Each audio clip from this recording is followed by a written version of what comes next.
Narito na ang PTV Balita ngayon. Isa sa ilalim pa sa DNA testing ang mga buto na na-recover sa Taal Lake kung saan sinasabing itinapon ang mga katawan ng mga nawawalang sabungero.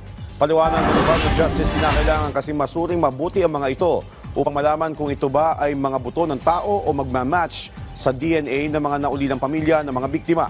Mababatid na magsasagawa pala ng technical site assessment ang mga otoridad kahapon na matagpuan ng mga buto 10 kilometro mula sa shoreline. Tiniyak naman ng Department of Justice na sisikapin itong lahat upang mabigyan linaw ang pagkawala ng mga biktima at mapanagot ang mga nasa likod ng krimen. Samantala sa ating lagay ng panahon, magiging maulan ang Western Visayas, Negros Island Region, Palawan at Occidental Mindoro ngayong araw dahil sa habagat. Sa latest report ng pag-asa, posibleng makaranas ng heavy rain showers sa mga susunod na oras ang Metro Manila, Pampanga at Tarlac dahil sa thunderstorms. May chance rin ng mga pag-uulan sa bahagi ng Mindanao, nalalabing bahagi ng Visayas, Batanes, Babuyan Islands, Zambales, Bataan, Cavite at Batangas. Paalala ng pag-asa sa publiko maging alerto sa mga lugar na malakas ang buhos ng ulan dahil sa posibleng pagbaha at pagguho ng lupa.